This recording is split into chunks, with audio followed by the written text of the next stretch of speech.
Dear students, आज की video में हम लोग पढ़ने वाले हैं कूलम्ब्स लॉ पे बेस्ड न्यूमेरिकल्स। तो हम लोग देखेंगे कि कैसे कूलम्ब्स लॉ पे बेस्ड न्यूमेरिकल्स को कैसे सॉल्व कर सकते हैं, क्या इसके मेथड्स हैं, कैसे इजीली हम लोग हैंडल आउट करते हैं क्वेश्चंस को।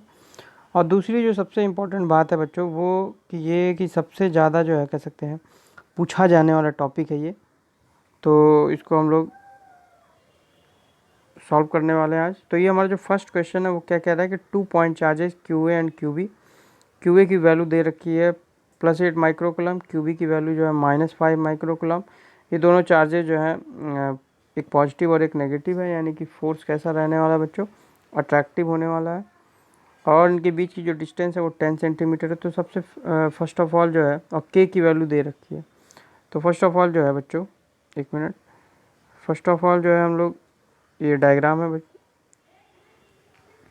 तो इसमें आप देख रहे हैं कि ए बी की वैल्यू गिवन है, यानी कि ए और बी पे जो चार्जेस हैं उनकी वैल्यू गिवन है। उनको हम लोग जो है पहले एसआई यूनिट में कन्वर्ट कर लेंगे, क्योंकि माइक्रो कुलम में गिवन थी बच्चों। तो माइक्रो में जब भी गिवन होगा तो हम उसको कुलम में करने के लिए 10⁻⁻6 से मल्टीप्लाई कर देते हैं। तो -6 से मल्टीप्लाई कर दिया गया है। और के की वैल्यू हम लोगों को दे रखी है 9 × 10⁻9, क्योंकि अगर फ्री स्पेस होगा या वैक्यूम होता है तो ये हम लोग के की वैल्यू यही यूज करते हैं, और यहाँ पे यही वैल्यू दे रखी है। डिस्टेंस हम लोगों का सेंटीमीटर में गिवन था, तो उसको हम लोगों ने मीटर में कन्वर्ट कर लिया है, क्योंकि न्यूमेरिकल्स को लगाने से पहले जो है एसआई यूनिट में कन्वर्ट करना इंपॉर्टेंट होता है। तो एसआई यूनिट में सबसे पहले हम लोगों को गिवन लिखना है, सबको एसआई यूनिट में कन्वर्ट करना है। तो चार्ज को हम लोगों ने 10⁻⁻6 से मल्टीप्लाई करके कुलम में कन्वर्ट कर लिया। डिस्टेंस को हम लोगों ने 100 से डिवाइड कर देंगे तो वो मीटर में कन्वर्ट हो गया। तो एसआई यूनिट में कन्वर्ट हो गया है। हम लोग नेक्स्ट जो है फॉर्मूले पे वैल्यू पुटअप करेंगे। तो फार्मूला जो होता है वो होता है F = K/Q1Q2/R²। तो यहाँ पे जो है Q1 Q2 की वैल्यू दे रखी है। ये हो गया हमारा Q1 Q2। इसमें K की वैल्यू मल्टीप्लाई नहीं किया है बच्चों, तो यहाँ पे मल्टीप्लाई हम कर दे रहे हैं 9 × 10⁻9। तो ये हो गया Q1 Q2/R²। इसमें एक चीज़ छूट गया है, ये इसका रिजल्ट भी सही नहीं है, मैं मेथड बता रहा हूँ यहाँ पे। तो Q1 Q2 × K/R²। अब इसको सॉल्व करना है, कितनी इजीली आप लोग सॉल्व कर सकते हैं। तो देखिए, फिजिक्स में जो है बायो के जो बच्चे होते हैं उनसे मैथमेटिक्स की प्रैक्टिस छूट जाती है, जिस वजह से कैलकुलेशन थोड़ा सा स्लो हो जाता है। लेकिन हम लोगों को कुछ बेसिक तरीक़ों का ध्यान देना है और अपनी कैलकुलेशन को एक्यूरेट और थोड़ा सा फास्ट बनाना है। तो उसके लिए हम लोग करेंगे क्या, कि सारे जो वैल्यूज़ हैं 8, 5 और यहाँ पे 9 न्यूमरेटर के, उनको एक जगह लिख लीजिए। तो आपका हो जाएगा 8, 5 और 9। और एक्सपोनेंट जो पावर के फॉर्म में लिखे गए उनको एक जगह कर दीजिए। तो आप देख रहे हैं कि सभी न्यूमरेटर में, तो उनके बीच में मल्टीप्लाई का साइन है। तो 10⁻⁻6 यहाँ पे है, और 10⁻⁻6 यहाँ पे है, और 10⁻9 यहाँ पे है। तो -6 पावर मल्टीप्लाई वाले ऐड हो जाते हैं। तो -6 -6 -12, और ये +9 है, तो -12 +9। तो ओवरऑल जो आ जाएगा 10 पे पावर कितना हो जाएगा, -3। तो ये हो जाएगा। और डिनोमिनेटर में क्या हो जाएगा, डिनोमिनेटर में क्या हो जाएगा, 0.1 का होल स्क्वायर है। तो 0.1 का होल स्क्वायर है तो 0.01 हो जाएगा। तो ये हो जाएगा। अब इसको आप लोग सॉल्व कर लेंगे। तो 8 5 जा जो है 40, और 9 से फिर मल्टीप्लाई करना है। तो 8 5 जा 40, यानी कि ये हो जाएगा 40 × 9, यानी 9 4 जा 36, 360। 8 5 जा 40, और 49 जा 360, और इंटू 10 पे पावर -3। और यहाँ पे बच्चों डिनोमिनेटर में 0.01 है। तो जब डिनोमिनेटर में पावर जो ये 0.01 है, इसको जब हम लोग न्यूमरेटर में डेसिमल को हटाते हैं तो ऊपर 100 से मल्टीप्लाई कर देंगे। 100 से मल्टीप्लाई करेंगे तो 100 से जब मल्टीप्लाई करेंगे तो रिजल्ट क्या हो जाएगा, ये हो जाएगा 360 इंटू, जब 100 से मल्टीप्लाई करेंगे तो 10⁻³ जो है वो 10⁻⁻1 हो जाएगा, या आप कह सकते हैं कि 36 न्यूटन। तो जो फोर्स निकल के आएगा 36 न्यूटन। थोड़ा सा यहाँ स्पेस कम है, मैं मल्टीप्लाई नहीं कर पा रहा हूँ, इसको आप लोग प्रैक्टिकली करके देख लीजिएगा, बट यही आंसर आना चाहिए। तो ये मेथड था, मैंने सारे वैल्यूज़ को एक जगह रख लिया, पावर्स को एक जगह रख लिया, और first of all SI unit में कन्वर्ट करना जरूरी है, तो इसको नोट कर लीजिएगा बच्चों। और अब हम लोग बढ़ते हैं नेक्स्ट क्वेश्चन में। तो हमारा जो नेक्स्ट क्वेश्चन है वो ये है कि 2 charged particles are shown in the figure, ये फिगर में दिख रहा है, ये यहाँ पे भी दिस इज रॉन्ग, ये 12 सेंटीमीटर है।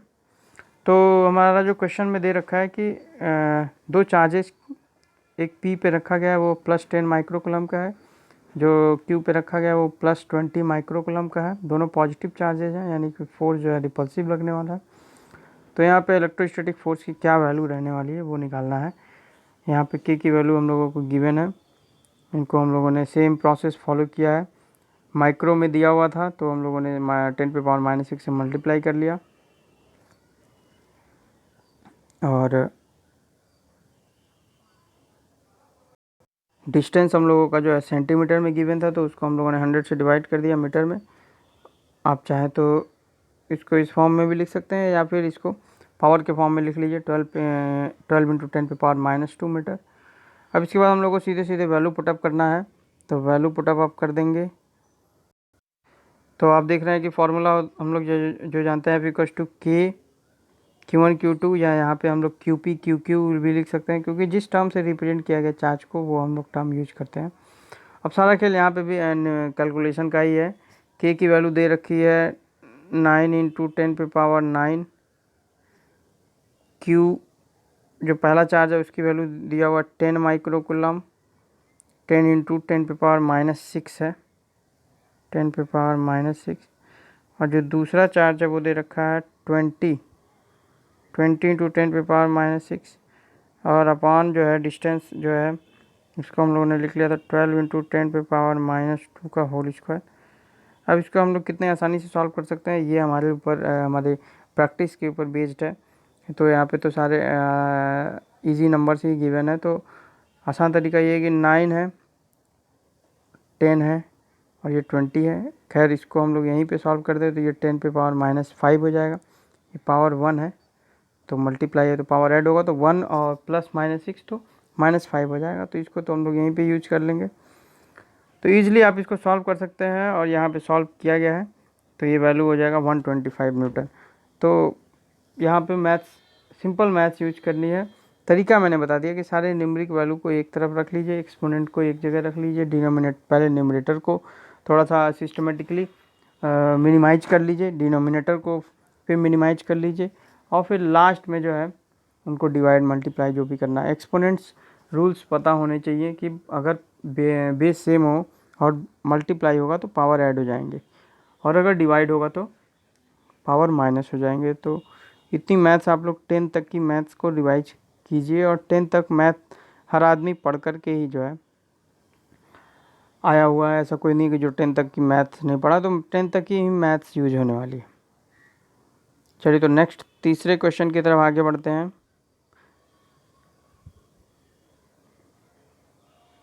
तो हमारा जो तीसरा क्वेश्चन है वो है 3 चार्ज पार्टिकल। अभी तक 2 चार्ज पार्टिकल थे, यहाँ पे 3 चार्ज पार्टिकल है। एक चार्ज पार्टिकल ए पे रखा गया, एक चार्ज पार्टिकल सी पे रखा गया, और एक चार्ज पार्टिकल बी पे रखा गया। ए पे जो रखा गया है और सी पे, ये दोनों नेगेटिव हैं, और बी पे जो चार्ज पार्टिकल है वो पॉजिटिव नेचर का है। तो इसमें जो है कह रहा है कि calculate the net electrostatic force on particle B due to the other 2 charges, यानी कि बी पे ए के द्वारा लगाए गए फोर्स और सी पे द्वारा लगाए गए फोर्स का जो कह सकते हैं कि नेट फोर्स क्या रहने वाला है वो निकालना है। यानी कि बी पे ए भी लगाएगा फोर्स और सी पे भी सी भी लगाएगा, बट डायरेक्शन दोनों की अलग अलग रहने वाली है, या सेम भी रह सकती है डिपेंडिंग अपॉन द सिचुएशन। तो नेट या ओवरऑल फोर्स कितना लगने वाला है ये यहाँ पे, क्योंकि हम लोग को यहाँ पे पता है कि फोर्स जो है वेक्टर क्वांटिटी है, तो डायरेक्शन को ध्यान में रखते हुए हम लोग यहाँ पे देखने वाले हैं।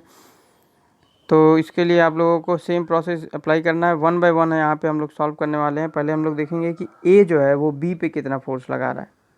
यहाँ पे 3 पार्टिकल्स हैं ए बी सी, इस पे कितना नेट फोर्स लगेगा इन दोनों के द्वारा यही निकालना है। तो ए कितना बी पे लगा रहा है ये देख लेंगे, और सी कितना बी पे लगा रहा है ये देख लेंगे, और दोनों का डायरेक्शन देख लेंगे। उसके बाद जो है नेट फोर्स निकाल देंगे डायरेक्ट ऐड कर, क्योंकि हम लोग को पता है कि वेक्टर सम होता है, वेक्टर अलजेब्रिक सम, तो यहाँ पे हम लोग ऐड कर देंगे या सब्ट्रैक्ट कर देंगे डायरेक्शन को कंसीडर करते हुए।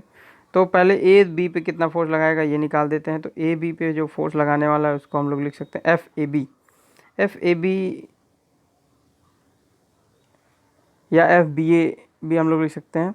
तो ये अलग अलग सिंबल का यूज किया जाता है, मैंने आपको बताया था। तो यहाँ पे जो है the force F B A exerted on the particle B by the particle A, यानी कि एफ बी ए टर्म का मतलब होता है कि बी पार्टिकल पे ए के द्वारा लगाया गया फोर्स, उससे कोई वैल्यू में चेंज नहीं होता, सिर्फ डायरेक्शन का चेंज हो जाता है। सिंपली आप ऐसे समझिए कि जो बी पार्टिकल बीच में रखा गया पार्टिकल है उस पर ए कितना फोर्स लगाएगा। तो फॉर्मूला आप लोगों को पता है कि के Q1 Q2 upon are square. तो के की वैल्यू हम लोगों को गिवन है, Q1 की वैल्यू गिवन है, Q2 की वैल्यू गिवन है, आर की वैल्यू हम लोगों ने इसको मीटर में कन्वर्ट कर लिया। 6 सेंटीमीटर था तो 100 से डिवाइड कर दिया। अब यहाँ पे सिंपल प्रोसेस सॉल्व करेंगे और वो वैल्यू निकल के आ जाएगी 125 न्यूटन, जो सेम प्रोसेस हम लोगों ने सॉल्व किया है। तो थोड़ा सा हम लोग फिर से बैक जाते हैं, ये निकल के आ गया। यहाँ पे हम लोगों का ये निकल गया कि ए जो है वो बी पे 125 न्यूटन का फोर्स लगाने वाला है। अब किस डायरेक्शन में लगाने वाला है ये देखना होगा। तो जो है ए वाला ये नेगेटिव है, तो यानी कि जाहिर सी बात है इस डायरेक्शन में फोर्स लगा रहा होगा। सी वाला अट्रैक्टिव नेचर का होगा, तो नेगेटिव पॉजिटिव के बीच में अट्रैक्टिव, तो ये जो पार्टिकल की बात करते हैं वो अपनी ओर खींचेगा, और सी वाला नेगेटिव है तो पॉजिटिव वाले को अपनी ओर खींचेगा। तो दोनों एक दूसरे के विपरीत फोर्सेस लगने वाले हैं। ये तो क्लियर हो गया बच्चों, क्योंकि ये नेगेटिव है तो पॉजिटिव चीज़ को अपनी ओर अट्रैक्ट करेगा, सी वाला नेगेटिव है तो पॉजिटिव चीज़ को अपनी तरफ अट्रैक्ट करेगा। तो ए अपनी तरफ खींच रहा है और सी अपनी तरफ खींच रहा है, यानी कि ओवरऑल जो दोनों फोर्स लगने वाले हैं ए और सी के द्वारा, उनका डायरेक्शन जो है अपोजिट होने वाला है। तो ए बी पे कितना लगा रहा है वो हमने निकाल दिया 125 न्यूटन। इसकी डायरेक्शन क्या रहने वाली है, टुवर्ड्स ए रहने वाली है, या अगर हम लोग इसको लेफ़्ट राइट में कह दें तो इसकी डायरेक्शन क्या रहने वाली है, इसकी डायरेक्शन लेफ़्ट रहने वाली है। ये लेफ़्ट डायरेक्शन में फोर्स लगा रहा है, इस डायग्राम को देखा जाए तो लेफ़्ट डायरेक्शन में फोर्स लगा रहा है। उसी तरह सी बी पे जो फोर्स लगाएगा वो राइट डायरेक्शन में लगाएगा, और कितना वैल्यू लगाएगा वो निकालने के लिए हम लोग थोड़ा सा आगे बढ़ते हैं। इसका भी कैलकुलेशन उसी प्रोसेस से करेंगे। तो सी बी पे जो फोर्स लगा रहा है उसकी वैल्यू भी हम लोग इसी तरह से निकाल दिए हैं सेम फार्मूले का यूज करके, और वो निकल के आ जाएगा 675 न्यूटन। तो अभी हम लोगों ने देखा था कि 125 न्यूटन लगा रहा था इस डायरेक्शन में ए वाला, और सी वाला जो लगा रहा है वो इस डायरेक्शन में लगा रहा है, और वो कितना लगा रहा है 675 न्यूटन। तो दोनों जब फोर्सेस विपरीत दिशा में होंगे, वेट बच्चों ये, तो हम लोग जो है ये वैल्यू निकाल देंगे यहाँ पे। अब हम लोगों ने देखा कि जो है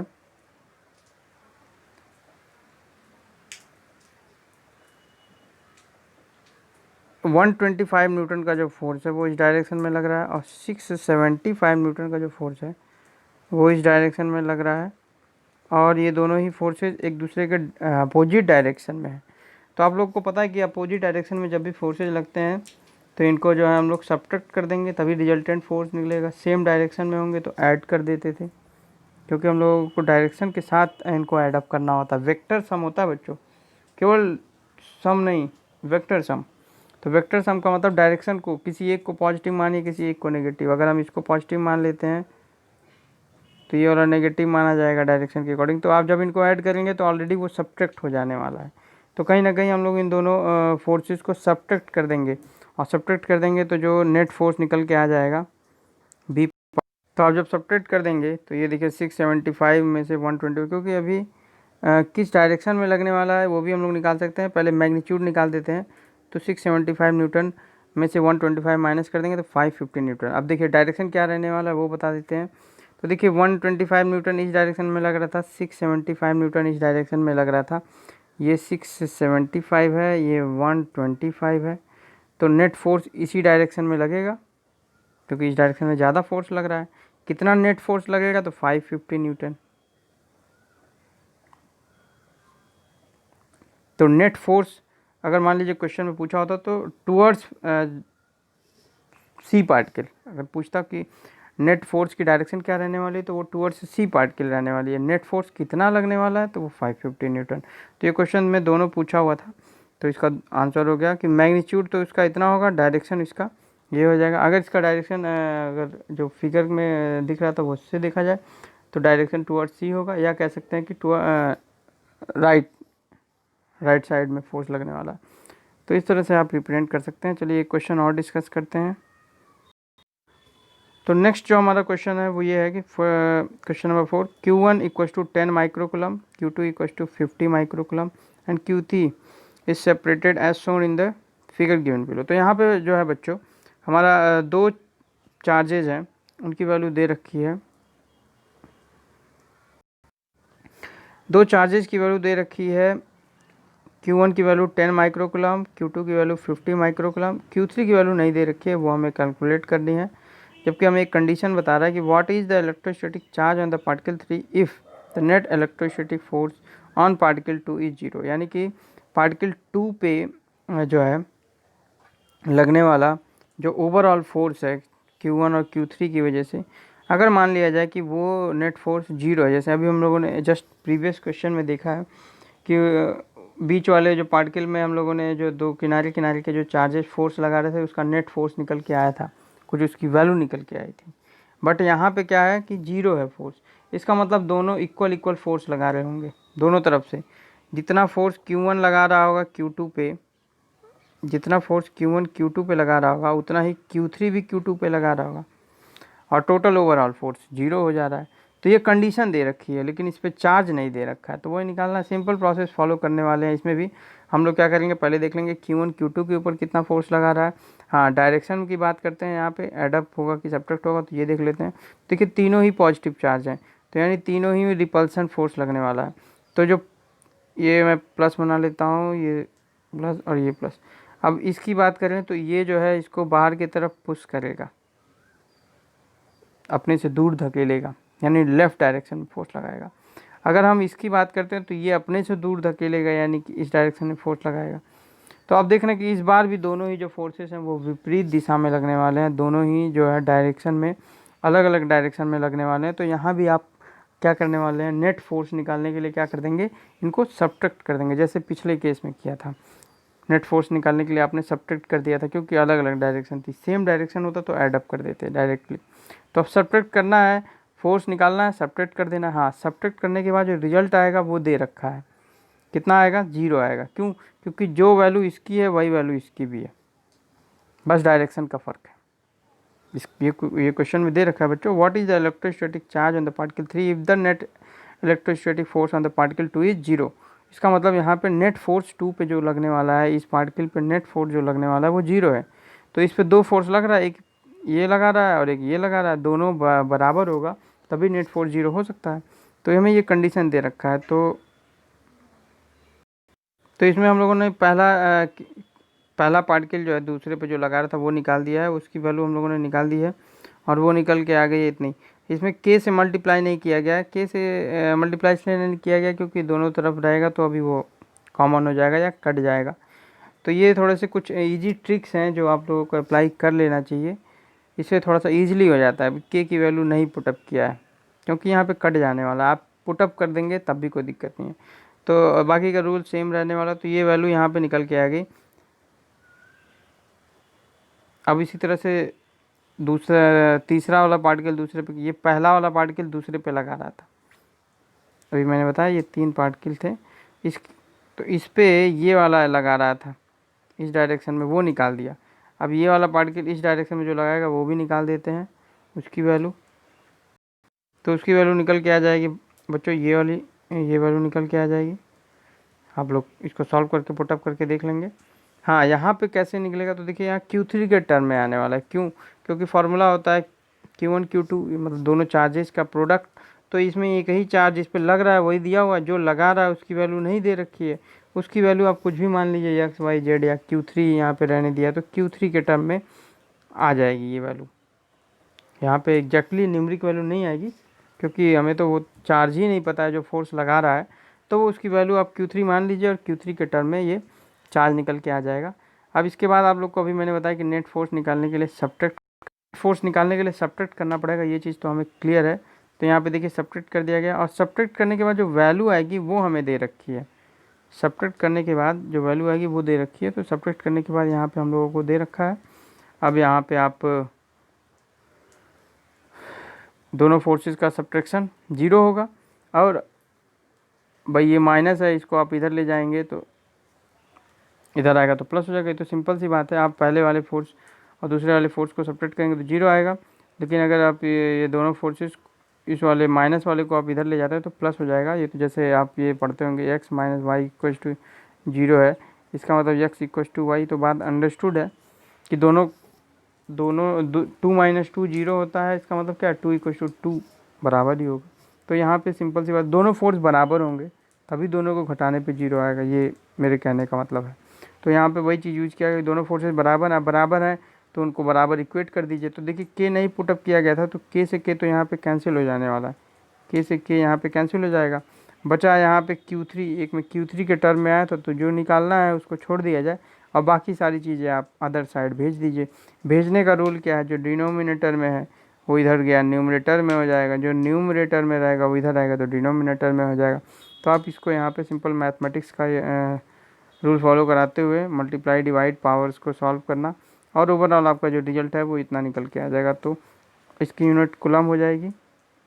तो आप इसको लिख सकते हैं 90 माइक्रो कूलम लिख दीजिए, या 90 इंटू 10 पे पावर माइनस 6, या इसको पावर लिख सकते हैं 9 इंटू 10 पे पावर माइनस 7 और माइनस 5, सॉरी 9 इंटू 10 पे पावर माइनस 5 कूलम। तो आई होप कि आप लोगों को ये वीडियो समझ में आया होगा। सभी लोग बच्चे जो हैं इन क्वेश्चंस को अपनी कॉपी में सॉल्व कर लेंगे।